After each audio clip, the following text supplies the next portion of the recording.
Assalamualaikum warahmatullahi wabarakatuh.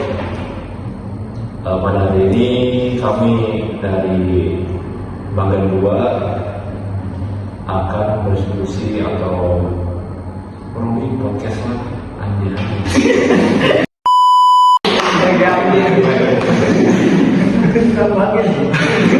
Podcast atau berdiskusi mengenai soal dari UTS bagian 2 karena kami dari bagian 2 ya, so 1, 2, 3, 4 terus juga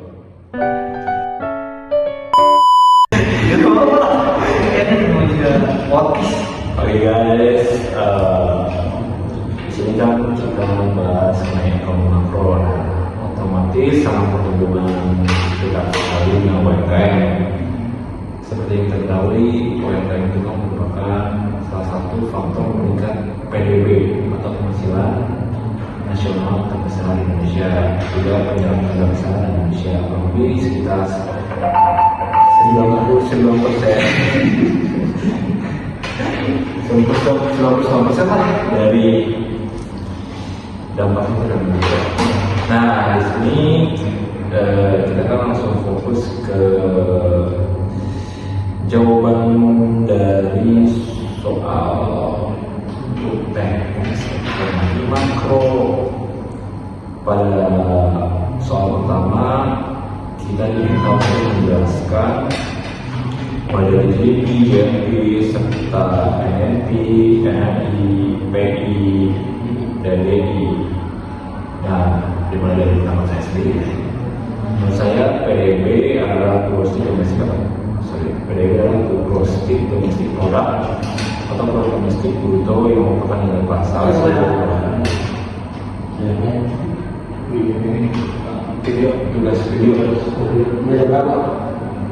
sampai jam 9 ya. Jam 9 PDB yang merupakan nilai pasar seluruh barang dan jasa yang diproduksi di Indonesia. Nah, PDB GDP ini GDP atau PDB ini menurut gua nggak ada sangkut pautnya dengan perusahaan ini itu perusahaan asing atau tidak. Yang penting perusahaan ini berdiri di tanah Indonesia dan memberikan posisi terhadap pemerintah Indonesia. Kalau menurut kalian gimana? Kalau ini apa? JNP dulu ya? JNP dulu. Oke, kalau menurut saya GDP itu ialah konsep pengukuran nilai tambah ekonomi yang menunjukkan seberapa besar nilai barang dan jasa akhir yang diproduksi di dalam suatu negara dalam periode tertentu, dan GDP ini menggambarkan kekuatan ekonomi suatu negara dan menjadi indikator untuk menilai ekonomi, kesejahteraan, dan kebijakan ekonomi pemerintah. Rizal bagaimana? GDP itu apa? Kalau menurut saya apa tadi? GDP ya. Menurut saya GDP itu merupakan total nilai barang dan jasa akhir yang diproduksi di dalam wilayah suatu negara dalam periode tertentu tanpa memandang pemeriksaan perusahaan atau tenaga kerja yang menghasilkan. Kalau menurut saya itu GDP itu produk domestik bruto, nilai total barang dan jasa akhir yang dihasilkan oleh semua unit produksi di dalam batas wilayah suatu negara, baik oleh warga negara sendiri maupun warga negara asing dalam periode waktu tertentu. Itu sih itu berarti ya udah sama sih ya, cuma beda cara kata bahasanya. Dan itu perspektif masing-masing ya. Ini ya yang terjadi. Terus di sini juga ada JNP. Kalau menurut saya itu barang dan jasa produk hasil produk itu yang dihasilkan oleh Indonesia sendiri. Jadi yang dihasilkan oleh Indonesia itu sendiri terlepas itu baik ataupun si orang Indonesia ini yang produknya untuk menghasilkan biasanya itu mau di luar negeri juga tetap masuknya ke GMP gitu. Sama nggak? Oke, kalau menurut saya ini GMP itu kan singkatan dari Gross National Product ya. Ialah konsep pengukuran ekonomi yang menunjukkan nilai total barang dan jasa yang dihasilkan oleh warga negara dalam periode tertentu, baik produksinya dilakukan di dalam negeri maupun di luar negeri. Begininya gimana? Kalau menurut saya GNP tadi ya? Iya, GMP.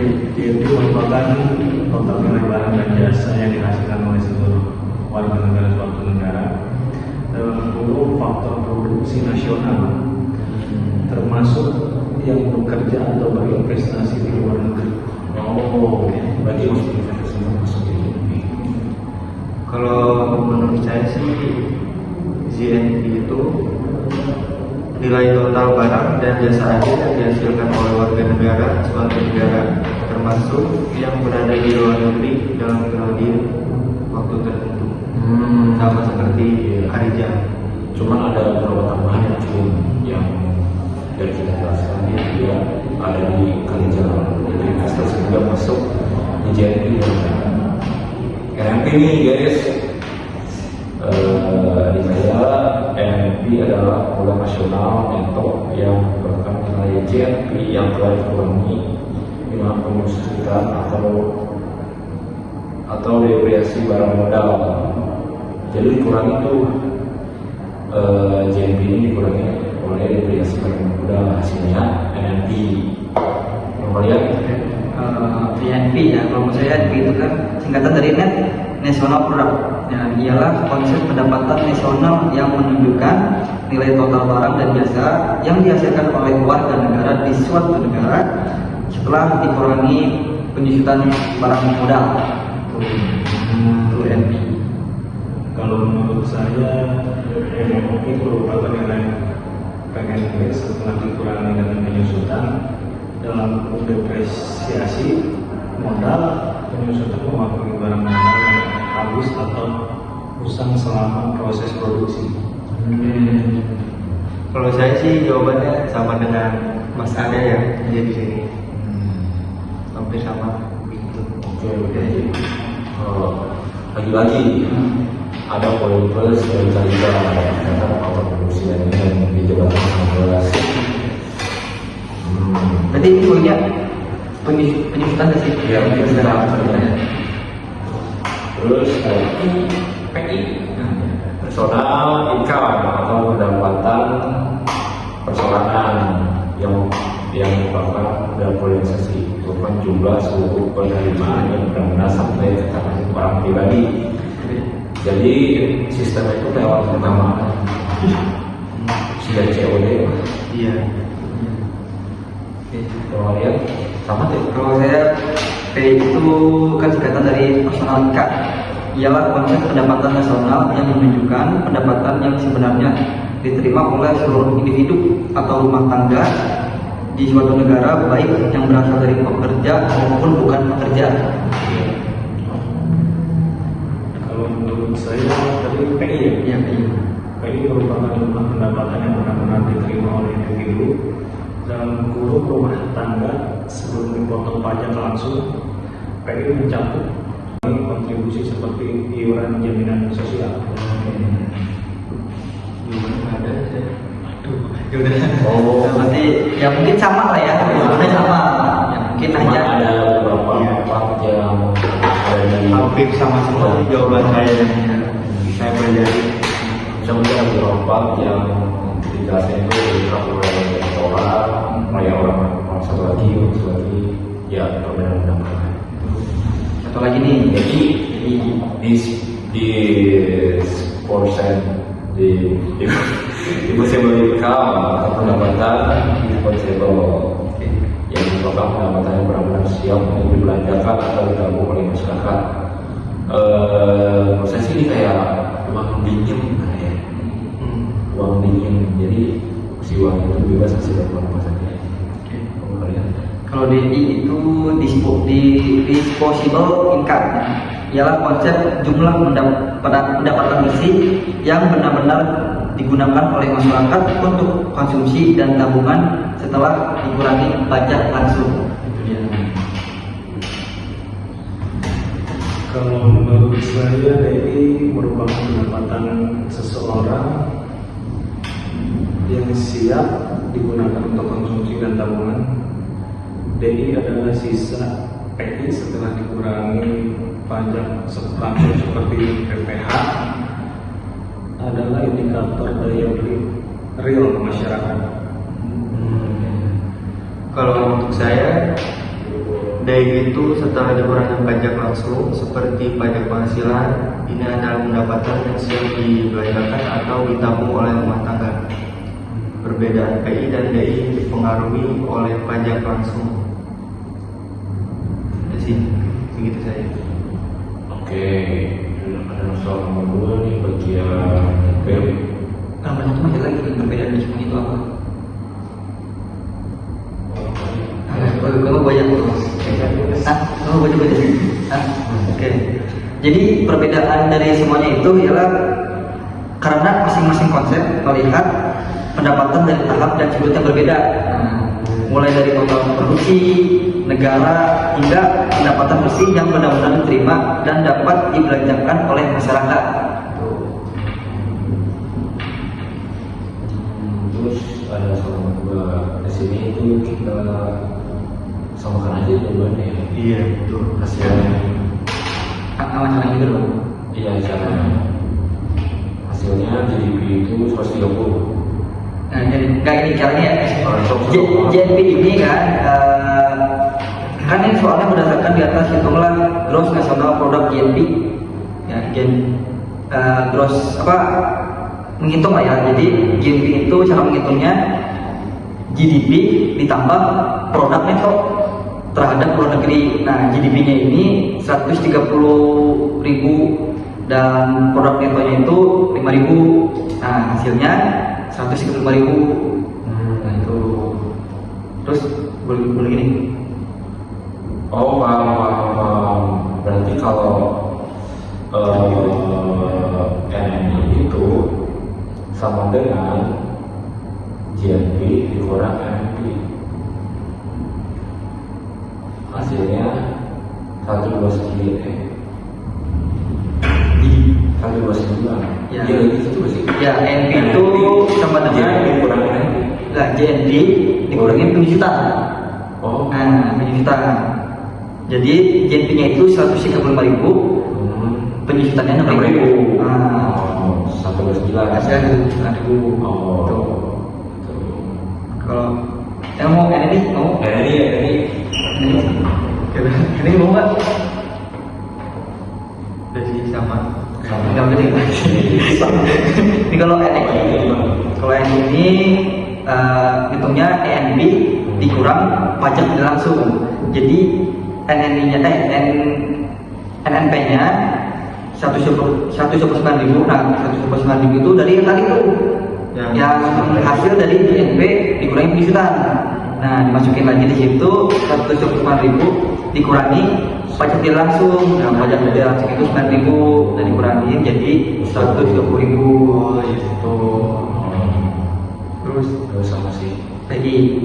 Coba. Nah, kalau PI ini sama ya, hasilnya yang tadi lagi tuh yang di NNI, yang NNP dikurangi pajak tidak langsung, hasilnya kan 110.000. Nah, di situ NNI-nya ditambah transfer payment itu di tanda kurung dulu tuh. Nah, jadi NNI-nya itu yang tadi 110.000 dikurangi transfer payment itu 8.000. Ya, nah, terus dikurangi lagi, karena dikurangi lagi iuran jaminan di situ 4.000 ditambah iuran asuransi sama laba ditahan sama pajak perorangan. Nah, iuran asuransinya itu 3.000.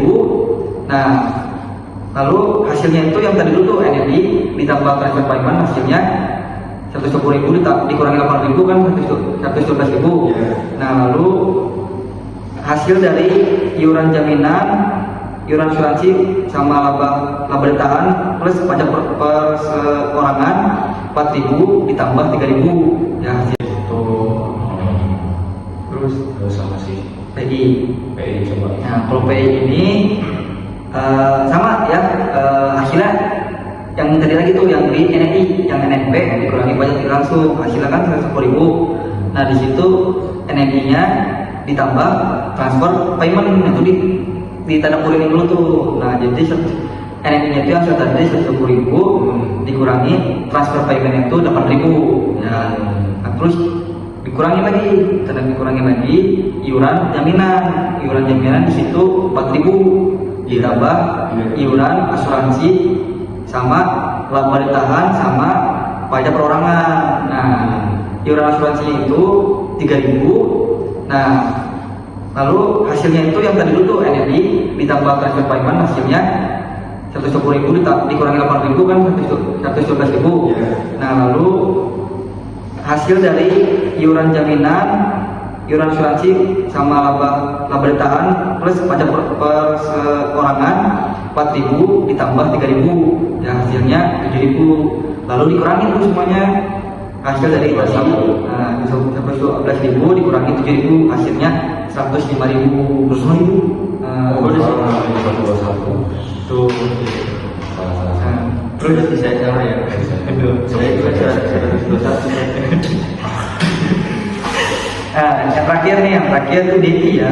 DI ini hasilnya sama, kita juga lagi, jadi kayak turun ya hasilnya. Hasilnya itu dari PI itu 105.000 dikurangi pajak langsung. Nah, pajak langsung 7.000, jadi 105.000 dikurangi 7.000, jadi 98.000. Salah lagi saya. Kalau ini saya salah. Iya. Betul. Jadi saya jawaban 14. Pembagian C gimana tuh Pak? Kan? Bagian C. Nah, pasti salah.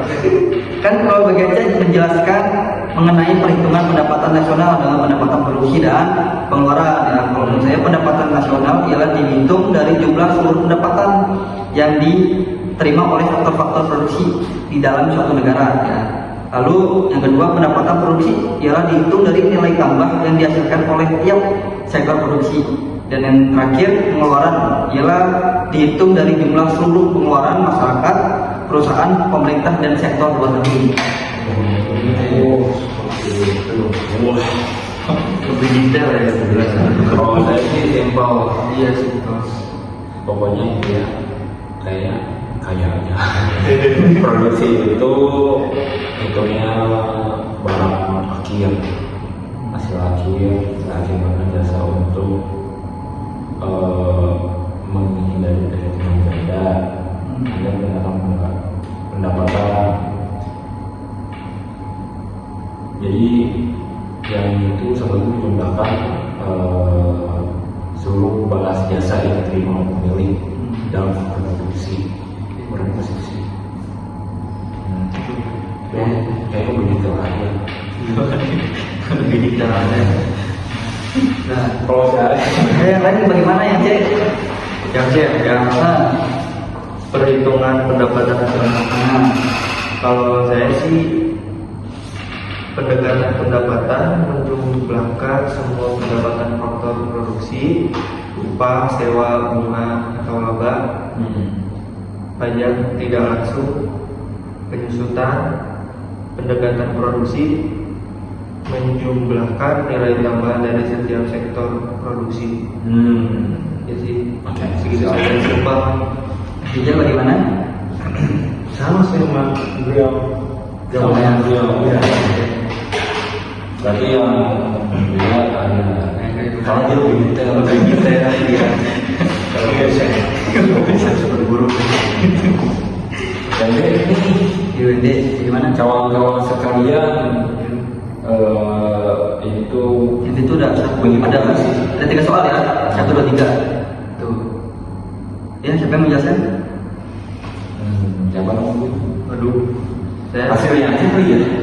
Apa gue jalan lagi? Iya, Hasilnya itu Bagi lagi. 10.000 miliar bukan? Ya, nah itu hasilnya 13.000 ya. Jadi kan ini kan ditanyakan pokoknya soalnya dulu ya, pendapatan fakta-fakta produksi berikut dalam miliar rupiah ya. Jadi sewanya itu kan 1.200, bunganya 900, pajak tilang 900, upah dan gajinya 8.500, dan labanya 1.400 ke 7.600. Dan soalnya ini kan hitunglah pendapatan nasional dengan pendekatan pendapatan ya. Jadi kalau saya jawab ini pendapatan nasional ialah sewa ditambah bunga ditambah upah dan gaji ditambah laba. Jadi 1.200 ditambah 900 ditambah 8.500 ditambah 2.400, hasilnya 13.000. Saya salah. Di sini hasilnya itu 160.000 miliar. Oh ini nomor 2. Oh nomor 2 ini 60.000. Pakai berapa sih? Sama kalau aku juga 60.000 sama 60.000. 160.000. 60.000. Iya. Oh iya sama. Iya. Ini nomor 2 ya. Nomor 2 ini kan semua itu kan sektor ekonomi nilai output di antara pertandingan kan 50.000 sama 20.000, industri pengelolaan 40.000, 35.000, pertambangan 40.000, 40.000, jasa 60.000, 20.000, transportasi dan logistik 30.000, 20.000 kan. Jadi hitunglah pendapatan nasional berdasarkan pendekatan produksi. Nah kalau saya ini pendapatan itu kan 50.000 ya pendapatan, dikurangi 20.000 ya. Nah itu dikurangi terus 80.000 dikurangi 30.000 ya 35.000, lalu 40.000 dikurangi 15.000. Nah hasilnya ini 60.000 dikurangi 60.000 ya. Jadi itu 50.000 tuh hasil dari dikurang 60.000 tuh hasil dari 50.000 dikurangi 60.000 ya yang tadi. Lalu 80.000 dikurangi 35.000, hasilnya kan 20.000 ya. Nah terus 40.000 dikurangi 15.000. Salah. Bilang 160 lagi. Pokoknya itu hasilnya dari ini semua lah. Iya. Nah, Ya, nomor 3 jawabannya apa? 78.000. Iya betul. Ya, betul. Nah ini betul. Ini apa namanya rumusnya itu Y sama dengan C plus I plus G tanda kurung X kurang M. Betul. Nah ini